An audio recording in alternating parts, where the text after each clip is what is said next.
Standing in my childhood kitchen at 2 a.m. on Christmas morning, staring at moving boxes I never knew existed, I realized my entire family had orchestrated the most elaborate lie of my life. The house was stripped bare except for a single envelope on the counter with my name written in my mother's handwriting. Inside was a key and an address 500 miles away, along with a note that made my blood run cold. "We know what you did last summer, Savannah. This is your punishment." But here's what they didn't know about what really happened that night. Hey everyone, before we dive into this absolutely wild family betrayal story, I'm curious, where are you watching from tonight? Are you cozy at home or maybe avoiding your own family drama? If you're ready for a story that'll make your family issues seem like a walk in the park, hit that like button and subscribe because this Christmas revenge tale is about to get absolutely insane. Trust me, you'll want to stick around to see how this plays out. My name is Savannah Reed, and until 3 hours ago, I thought I was driving home to the most perfect Christmas morning of my life. I had been planning this surprise visit for months, coordinating with my job at the marketing firm in Portland to get time off buying gifts for my parents, my two siblings Marcus and Elena, and my grandmother, who always hosted our legendary Christmas brunches. The blizzard hit somewhere outside Bend, Oregon, turning what should have been a 6-hour drive into a white-knuckled nightmare of sliding tires and zero visibility. I had called ahead multiple times, but every call went straight to voicemail. Mom, Dad, Marcus, Elena, even Grandma Rose, complete radio silence. I figured the storm had knocked out their cell towers. Our small mountain town of Willowbrook was notorious for losing connectivity during bad weather. When I finally pulled into the driveway of the house I grew up in, everything looked wrong. No Christmas lights, no cars, no warm glow from the windows that usually meant Mom was already up baking her famous cinnamon rolls for Christmas morning. The house sat in complete darkness like a tomb covered in snow. I used my spare key, calling out as I pushed through the front door. "Mom, Dad, I made it through the storm." My voice echoed in a way that sent chills down my spine. The living room was empty, not just quiet, completely bare. The furniture was gone. The family photos that had lined the mantelpiece for decades, gone. Even the Christmas tree that Mom always insisted on putting up the day after Thanksgiving was nowhere to be found. Room after room revealed the same impossible truth. My family had moved out. Completely. Systematically. The only things left were cleaning supplies under the kitchen sink and that envelope with my name on it sitting on the granite counter like a final goodbye. My hands shook as I tore it open. Inside was a brass key attached to a leather keychain I had never seen before, and a folded piece of paper with an address written in unfamiliar handwriting. 1247 Riverside Drive, Cascade Falls, Washington. Below that in my mother's distinctive cursive were the words that would haunt me. "We know what you did last summer, Savannah. This is your punishment. If you want answers, you'll have to earn them. The choice is yours." I read those words 10 times before they sank in. What I did last summer. My mind raced through memories trying to find whatever terrible thing I had apparently done that warranted my entire family disappearing on Christmas morning. Had I forgotten someone's birthday? Said something hurtful during one of our phone calls? The harder I thought, the more confused I became. Then I remembered the argument with Elena in July. We had been planning our parents' 30th anniversary party, and she wanted to hire this expensive catering company that I thought was completely overpriced. We had words. She accused me of being controlling and cheap. I accused her of being financially irresponsible. It was harsh, but we had argued before. We always made up. That could not possibly be worth this level of retaliation. Or maybe it was about Marcus. Last summer, he had been going through his messy divorce with Christine, and I had admittedly taken Christine's side in a few conversations with other family members. Marcus found out and was furious. But again, sibling loyalty issues did not seem like grounds for a complete family exile. I called Marcus's number again. This time, instead of going to voicemail, it rang once and then I heard his voice. "The number you have dialed has been disconnected." The same automated message played when I tried Elena, then Mom, then Dad. They had all changed their numbers. Sitting on the cold kitchen floor, I realized this was not some spontaneous decision made in anger. This was planned, calculated. They had been preparing this for months, maybe longer. While I was working overtime to save money for Christmas gifts, while I was excitedly planning my surprise visit home, my own family was systematically erasing me from their lives. The brass key felt heavy in my palm. Cascade Falls was about 500 miles north, close to the Canadian border. I had never heard of it before, and I definitely had no idea why my family would relocate there, especially without telling me. The logical part of my brain said I should go home to Portland, call a private investigator, maybe even call the police to file a missing persons report. The emotional part of my brain was screaming that I needed answers immediately. I grabbed my phone and searched for the address. Riverside Drive appeared to be in a residential neighborhood, but Street View showed me nothing useful. The images were at least 2 years old, and the house at 1247 was blocked by overgrown trees. As I sat there in my empty childhood home, I started noticing things that proved this exodus had been planned for a long time.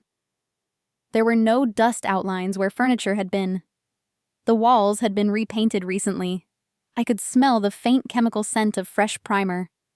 Even the kitchen cabinets had been cleaned out so thoroughly that there was not a single forgotten spice jar or coffee mug left behind. This was not punishment. This was erasure. I thought about all the phone calls over the past few months. Had Mom sounded different? Had there been conversations that ended abruptly when I entered the room during visits?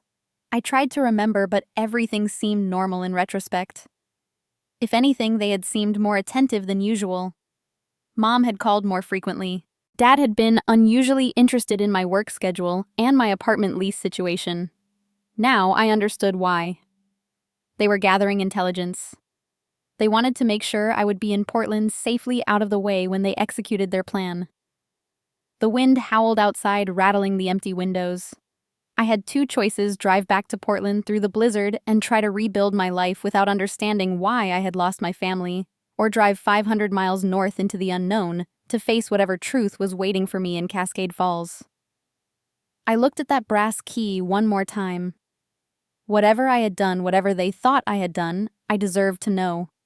I deserved the chance to defend myself, to apologize, to fix whatever was broken. They had orchestrated this elaborate punishment, but they had also given me a way forward. I grabbed my coat and headed back out into the storm. The drive to Cascade Falls was the longest night of my life. Not just because of the blizzard, which turned the normally manageable highway into a sheet of black ice punctuated by abandoned cars and emergency vehicles, but because every mile gave me more time to dissect every interaction I had ever had with my family. I kept coming back to last summer, to those few weeks in July when I had come home to help with Mom and Dad's anniversary party. Everything had seemed normal then. We had laughed together, cooked together, spent long evenings on the back porch reminiscing about childhood memories. Elena had been her usual dramatic self. Marcus was dealing with his divorce, but seemed to be handling it well, and my parents were excited about their milestone anniversary. But now, replaying those conversations with the knowledge that they were apparently planning my excommunication, I started hearing things differently. When Mom asked detailed questions about my work schedule, I had thought she was being supportive. When Dad kept bringing up my apartment lease and whether I was happy in Portland, I had assumed he was concerned about my happiness. When Elena made those comments about family loyalty and how some people put their careers before their relationships, I had thought she was talking about Marcus's ex-wife. They were talking about me. Around 4 a.m., I stopped at an all-night diner in a small town whose name I did not catch.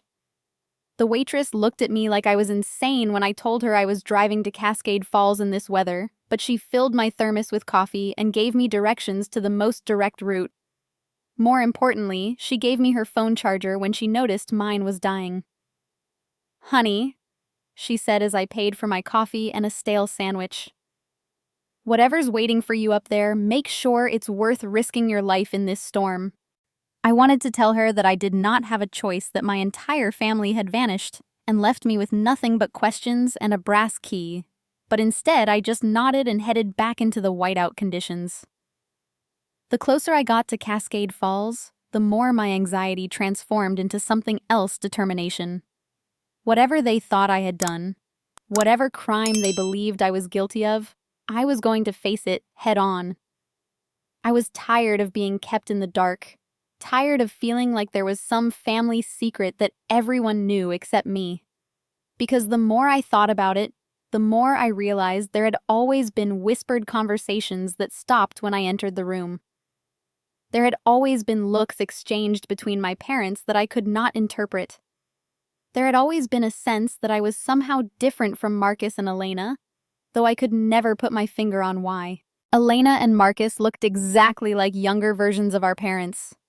Marcus had Dad's strong jawline and green eyes. Elena had Mom's delicate features and auburn hair.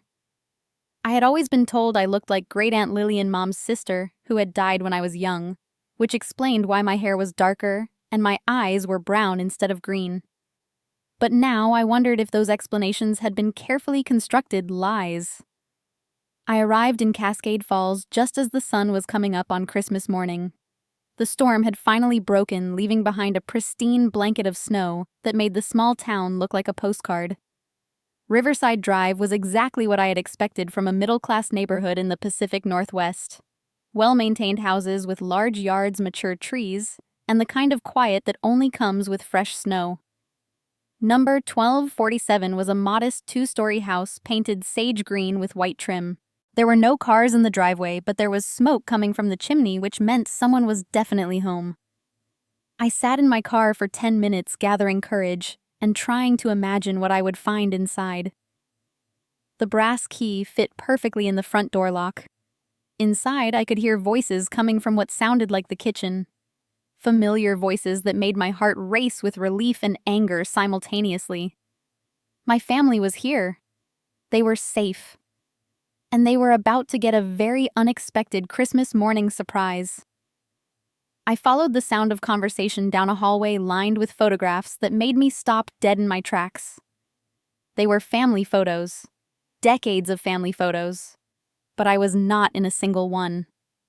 There were pictures of Christmas mornings, birthday parties, graduations, and vacations that I remembered being part of, but in every single image I had been completely erased. Not cropped out, digitally removed so seamlessly that it looked like I had never been there at all. In one photo, I remembered standing between Marcus and Elena at the beach last summer. But now Marcus and Elena were standing close together with a gap of empty sand between them. In another from my college graduation, my parents were smiling and pointing at what appeared to be empty space where I had been standing in my cap and gown. Someone had spent considerable time and effort making me disappear from our family history. The voices in the kitchen grew louder, and I recognized my mother's laugh, the same warm sound that had comforted me through childhood nightmares and teenage heartbreaks.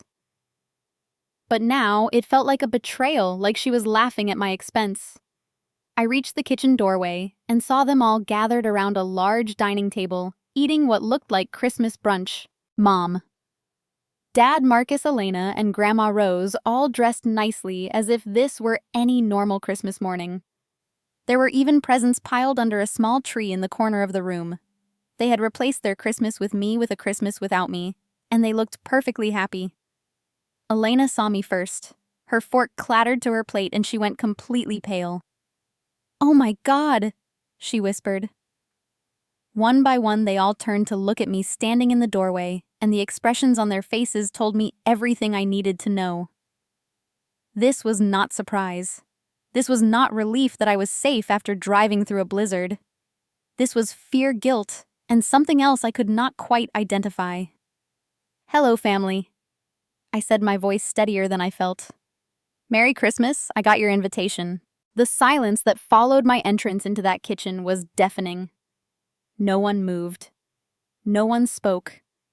They all just stared at me like I was a ghost who had wandered into their perfect Christmas morning uninvited. Finally, Dad cleared his throat and stood up slowly. "Savannah," he said, and his voice sounded different somehow. More formal, like he was talking to a stranger instead of his daughter. We did not expect you to actually come. Clearly, I replied, gesturing to the family photos lining the hallway behind me. Nice touch with the digital editing, by the way. Very thorough. Mom's eyes filled with tears, but she did not get up from her chair. Honey, please sit down. We need to talk.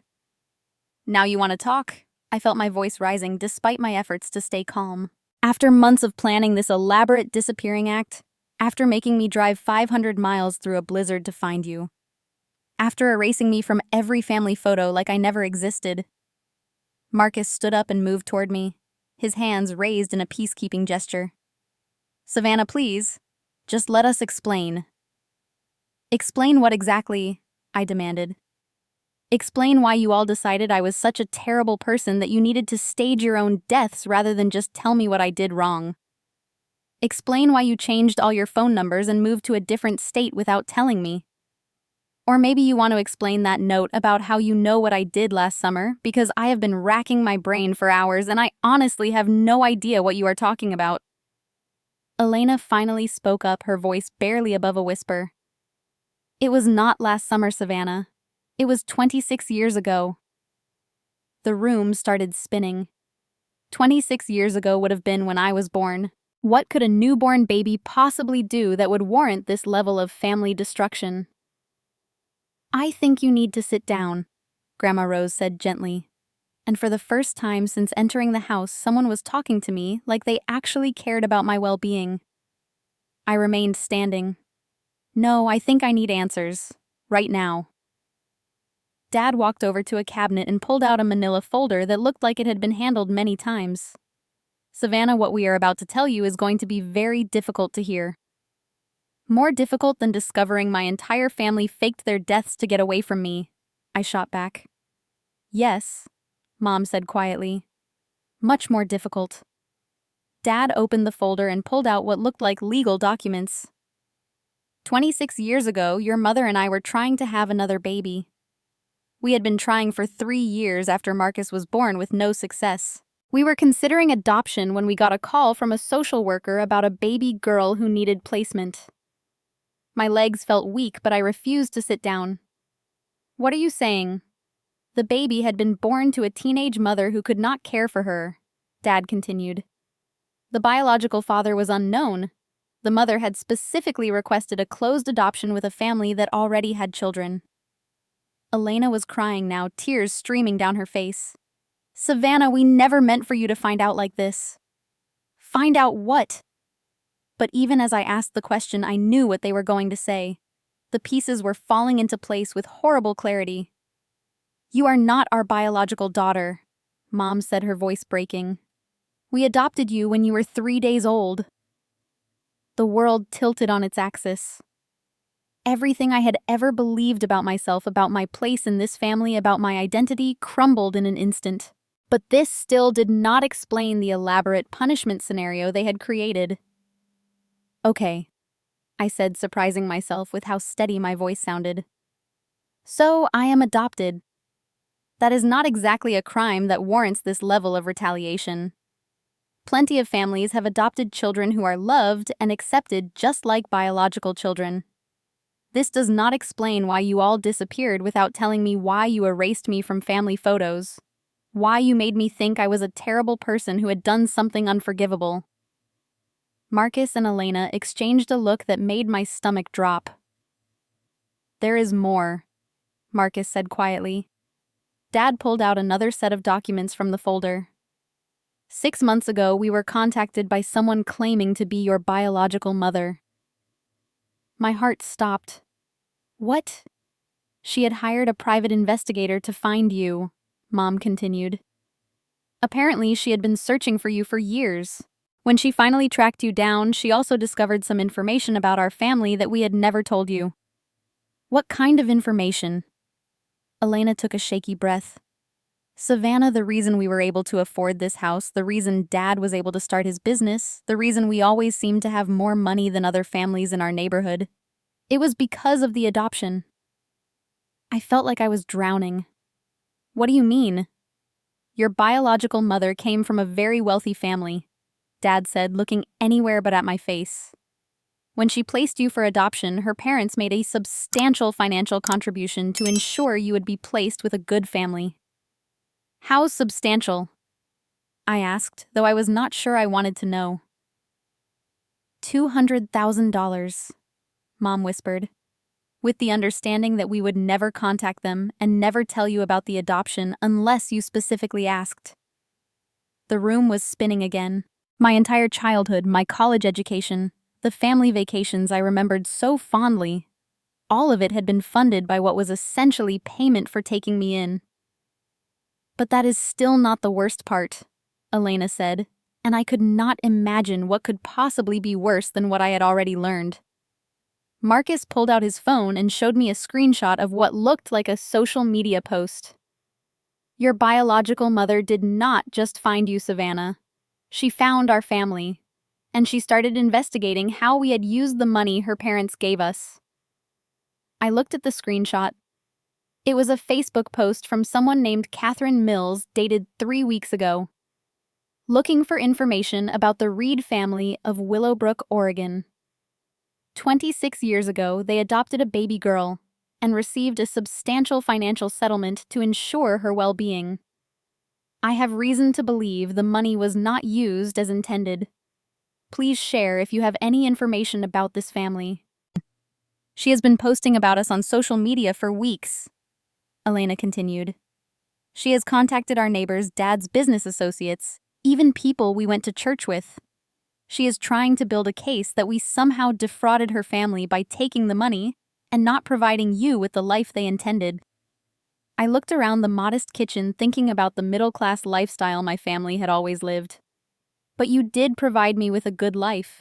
You raised me, you loved me, you sent me to college. That is what we thought too, Dad said. But apparently Catherine Mills expected us to save the money for your future, not use it to improve our general standard of living. She believes we stole from you. And now she is threatening to sue us for fraud, Mom added. She wants the money back, plus interest, plus damages. She is talking about $2 million. The pieces were finally clicking into place, but not in the way I had expected. So you decided to disappear rather than face a lawsuit. We decided to disappear because we love you, Grandma Rose said firmly. And we knew that if Catherine Mills found you, she would try to turn you against us. We thought if we removed ourselves from the equation, she would leave you alone. I stared at them, all these people who had raised me and loved me and were now willing to sacrifice their own happiness to protect me from a truth they thought would destroy our relationship. But there was still something that did not make sense. If you were trying to protect me, I said slowly, then why did you leave me that note saying you knew what I did last summer? Why did you make me think I was being punished? The look that passed between my parents told me there was still one more revelation coming. And somehow, I knew it was going to be the worst one yet. Mom's hands were shaking as she reached for another document from the manila folder. Savannah, last summer when you came home to help with our anniversary party, you used our computer to book the catering company. I nodded, remembering how I had spent hours researching vendors and making calls. Yes, and you accidentally left your email logged in, Elena said quietly. Marcus was using the computer later that night and saw some messages that... She trailed off, unable to finish. Marcus stepped forward, his expression harder than I had ever seen it. We saw your correspondence with Catherine Mills, Savannah. We know you have been in contact with her for months. The blood drained from my face. That is impossible. I have never heard of Catherine Mills before today. Dad handed me a printed email thread. At the top, I could see my own email address, and the messages were dated from June through November of last year. As I read through them, my hands began to tremble. The first email sent from my account to Catherine Mills in June read, Ms. Mills, I received your message about my biological family. I am very interested in learning more about my adoption and the financial arrangements that were made. The Reed family has never told me any of this information. I would like to help you recover what was taken from your family. Subsequent emails showed what appeared to be me providing detailed information about my adoptive family's finances, their business records, and even personal details about their daily routines and travel plans. The final email, dated just 2 weeks before Christmas, was the most damning. I have confirmed that they used your family's money to buy their house and start the business. They have been living off your generosity for 26 years while lying to me about my origins. I support whatever legal action you decide to take. They deserve to lose everything. I read through the entire correspondence twice, my mind racing. I did not write these emails, I said firmly. Someone else had access to my account. The emails came from your computer, Savannah, Elena said, and I could hear the pain in her voice. Your personal laptop that you brought with you last summer. The IP address matches. But I stopped mid-sentence as a memory surfaced. Last summer, Elena had borrowed my laptop one afternoon to show me some photos from her trip to Europe. She had asked for my passwords because she wanted to upload the pictures to share with the family. I had given her my email password without thinking twice about it. Elena, I said slowly, you used my laptop? You had my passwords. She looked at me with an expression I could not read. Are you seriously going to try to blame me for your betrayal? It is not a betrayal if I did not do it, I snapped. And yes, I am suggesting that someone in this family wrote those emails using my account because it sure as hell was not me. The silence that followed was deafening. Then Marcus laughed a bitter sound that made me flinch. Classic Savannah, he said. When caught, blame someone else. Just like when we were kids. I am not blaming anyone, I said desperately. I am trying to figure out what really happened here. What really happened? Dad said, his voice cold and distant. Is that our daughter conspired with a stranger to destroy our family for money. I felt like I was losing my mind. These people who had raised me, who claimed to love me, were convinced that I had betrayed them in the most fundamental way possible. And no matter what I said, they would not believe my innocence. Then Grandma Rose spoke up. Gerald, show her the bank records. Dad hesitated. Mom, I do not think. Show her. Grandma Rose insisted, and there was steel in her voice that I had never heard before. Reluctantly, Dad pulled out another set of documents. These were bank statements showing activity on an account I had never seen before. But the account was in my name, and according to the records, Catherine Mills had been making regular deposits totaling over $50,000 since August. This is insane, I whispered. I have never seen this account before in my life. I do not know how this exists. The account was opened online using your social security number and personal information, Mom said. Information that only someone very close to you would have had access to. I was trapped in a nightmare of evidence that painted me as a calculating betrayer, but none of it made sense. Why would I conspire against the only family I had ever known? Why would I risk everything for money from strangers? Then Elena pulled out her phone and showed me a screenshot that made my blood run cold. This is your social media activity from last weekend, Savannah, she said. Your posts about how excited you were for Christmas, how much you love our family, how you could not wait to surprise us with your visit. If you were really working with Catherine Mills to destroy us, why would you be posting about how much you love us? For the first time since this conversation began, I saw doubt creep into Elena's eyes. Unless, I said quietly, someone wanted it to look like I was being deceptive. Someone wanted you to think I was lying about my feelings while secretly plotting against you. Marcus scoffed. So now you are suggesting there is some elaborate conspiracy to frame you? I am suggesting that someone in this room is not telling the truth, I said, looking directly at Elena.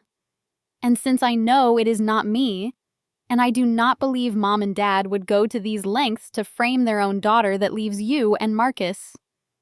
Elena's face went white. How dare you accuse me? You had access to my laptop, my passwords, my personal information. I continued, my voice getting stronger as the pieces clicked into place. You were the one who insisted on helping me book vendors for the anniversary party. You were the one who suggested I use Mom and Dad's computer instead of my own because it had a bigger screen. That is ridiculous, Elena protested, but her voice was shaking now. Is it? I turned to Marcus. Did you really just happen to use the computer after me that night? Or did Elena tell you to check my email? Marcus looked uncomfortable. Elena mentioned that you seemed to be acting strange about the party planning. She thought maybe you were talking to vendors behind our backs to get kickbacks or something. So Elena sent you to spy on my email, I said. And conveniently, you found evidence of betrayal that Elena could have easily planted there herself. This is insane, Elena shouted. Why would I frame you? But as soon as she asked the question, I knew the answer. And from the expression on Grandma Rose's face, she knew too. Because you found out about the adoption money, I said quietly. And you wanted it for yourself. Elena's face crumpled, and in that moment, I saw the truth written in her expression as clearly as if she had confessed. But she was not going down without a fight. That is completely ridiculous, she said, but her voice lacked conviction. Why would I need adoption money? I have my own career, my own life. Do you? I asked, remembering conversations from the past year. Because last time we talked, you mentioned having some financial difficulties. Something about credit card debt and student loans that were bigger than you expected. Marcus was staring at his sister with growing suspicion. Elena, you told me those emails came from Savannah's personal laptop. But how would you know that unless you were the one who sent them? I saw the computer information when Marcus showed me the emails. Elena said quickly, but she was backing toward the kitchen door. No, Dad said slowly. Marcus showed us printed copies. There was no computer information on those pages. Grandma Rose stood up from her chair, moving with surprising agility for her 82 years. Elena Marie Reed, you look me in the eye and tell me you did not orchestrate this entire situation. Elena burst into tears, but they were not tears of innocence. They were tears of someone who had been caught in an elaborate lie and could no longer maintain the facade. You do not understand, she sobbed. I have been drowning in debt for 2 years. I owe over $100,000 in student loans, credit cards, medical bills from when I did not have insurance. I was about to lose my apartment, maybe even have to declare bankruptcy. So you decided to frame me for a crime I did not commit, I asked, my voice deadly calm. I did not mean for it to go this far. Elena continued, the words pouring out of her now like a confession she had been holding back for months. Catherine Mills contacted me first, not you. She found me on social media and sent me a message asking about our family and the adoption. When she told me about the money, about how much Mom and Dad had received for taking you in, I saw an opportunity. Mom looked like she was going to be sick. Elena, what did you do? I convinced Catherine that you all had defrauded her family, Elena said, looking at me with something that might have been regret. I told her that Savannah was ungrateful that the family had wasted the money instead of investing it in her future. I made her believe that Savannah would want to help recover the funds. But why frame me specifically? I demanded. Why not just ask Mom and Dad for help with your debts? Elena laughed bitterly. Because they already helped Marcus through his divorce, gave him $20,000 to get back on his feet. When I asked for help, they told me I needed to learn financial responsibility and handle my problems myself. Marcus looked stricken. Elena, you never told me you asked for help. Because it was humiliating, she snapped. The adopted daughter gets hundreds of thousands of dollars just for existing. The son gets bailed out of his mistakes, but the biological daughter who has never asked for anything gets a lecture about responsibility.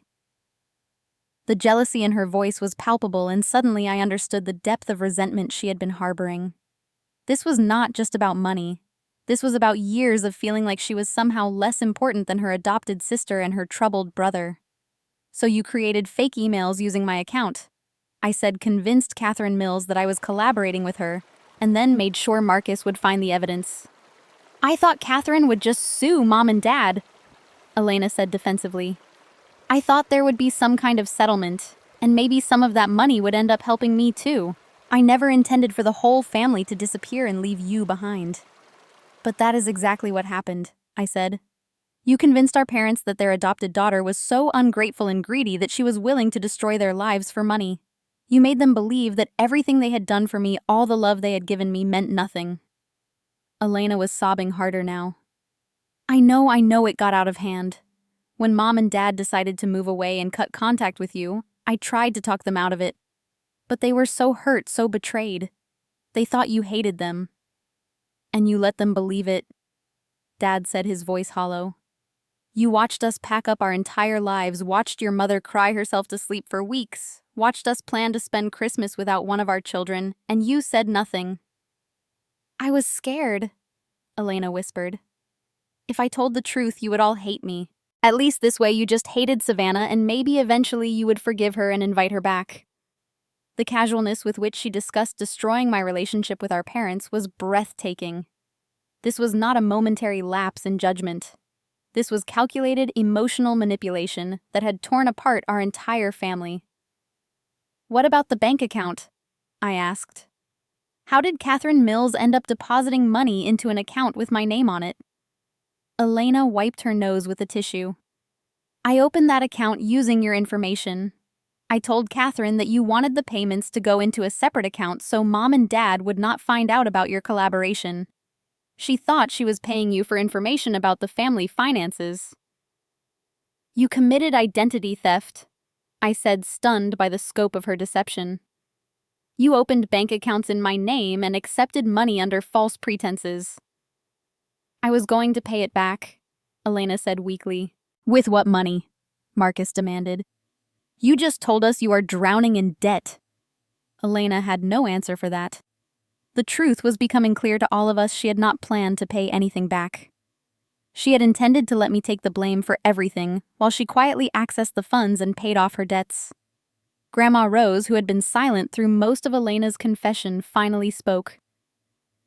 Elena, you have not just betrayed your sister. You have destroyed this family based on lies and greed. I never meant for it to go this far, Elena repeated, but the words sounded hollow now. Intent does not matter. I said, my voice stronger than I felt. What matters is what you actually did.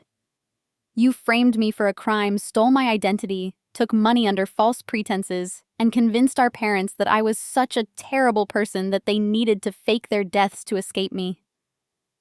What happens now? Mom asked quietly. I looked around the kitchen at the family I had driven 500 miles through a blizzard to find the family that had been willing to disappear rather than confront what they thought was my betrayal. The family that now knew the truth about who had really been lying to them. Now, I said, we figure out how to fix the mess Elena created, starting with calling Catherine Mills and telling her the truth. 3 hours later, we were all sitting around the same kitchen table. But everything had changed. Elena had called Catherine Mills and confessed to the entire deception, agreeing to return all the money she had received and to provide a written statement clearing my name of any wrongdoing. Catherine surprisingly was gracious about the situation and even apologetic for the role her inquiry had played in nearly destroying our family. The bank account in my name had been closed with all funds returned to Catherine Mills, along with documentation proving that I had never accessed or authorized the account. Elena would be facing identity theft charges unless Catherine decided not to press charges, which seemed unlikely given the scope of the deception. But the legal consequences were just the beginning of Elena's problems.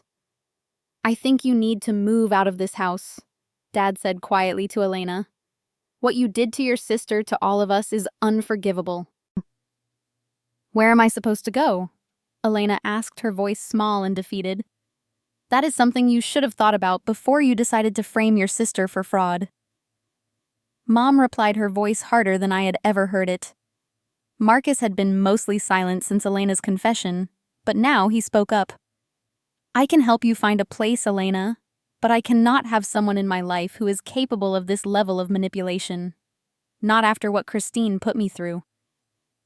I felt a mixture of satisfaction and sadness watching Elena face the consequences of her actions.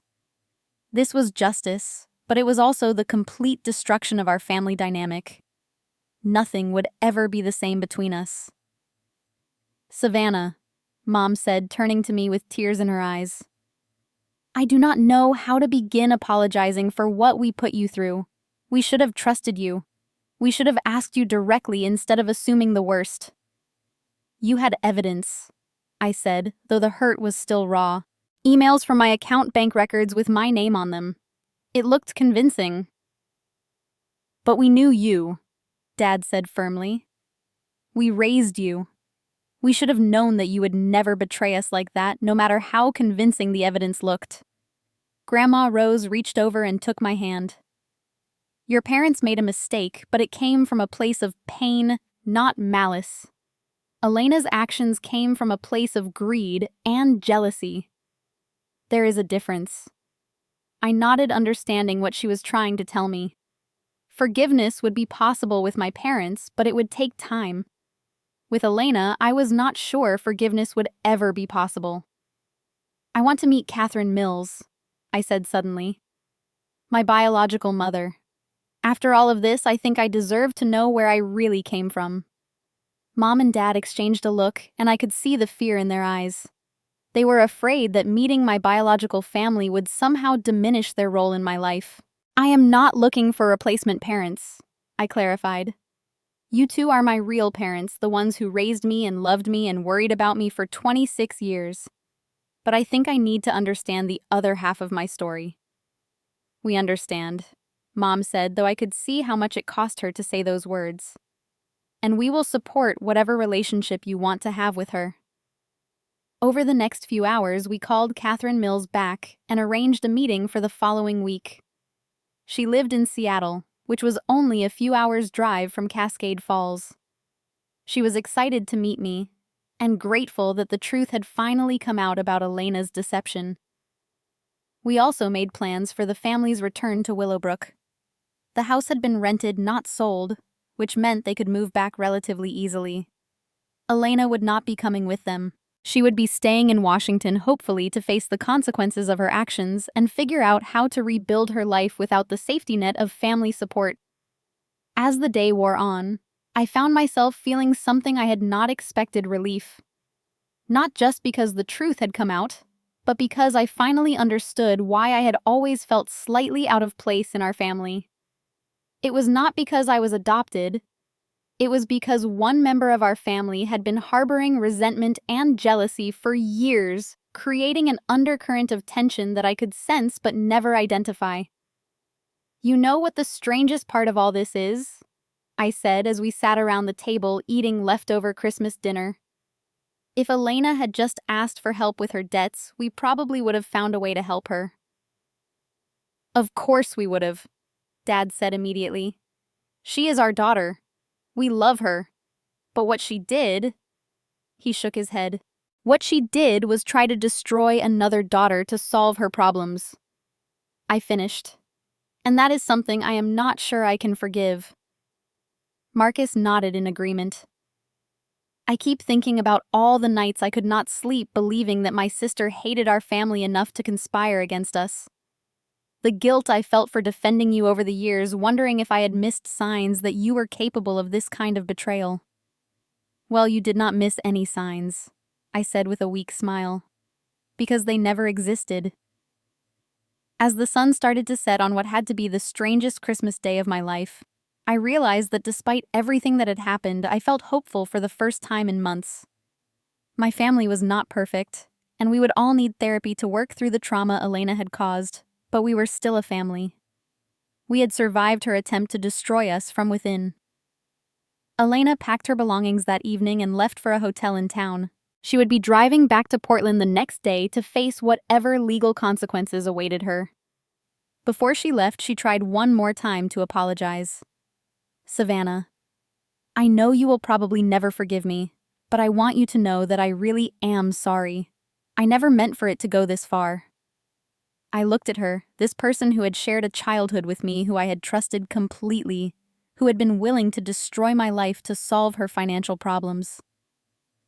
Elena, I said quietly, the saddest part of all this is not what you did to me.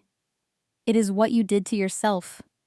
You had a family who loved you, and you threw it all away for money you were never going to be able to keep anyway. She started crying again, but I did not feel any sympathy for her tears. She had made her choices, and now she would have to live with the consequences. The next morning, I helped my parents pack up their belongings to move back to Willowbrook. We drove home together in a convoy of rental trucks, and for the first time in months, I felt like I was truly going home.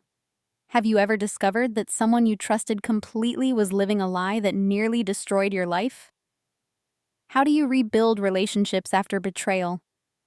Like this, sometimes the people closest to us are capable of the deepest deceptions, but sometimes those same people are also capable of the greatest love. My family is not perfect, but we survived Elena's attempt to tear us apart, and that has to count for something. If this story taught me anything, it is that blood does not always mean loyalty, but chosen family. The people who stand by you even when they believe terrible things about you. That is real love.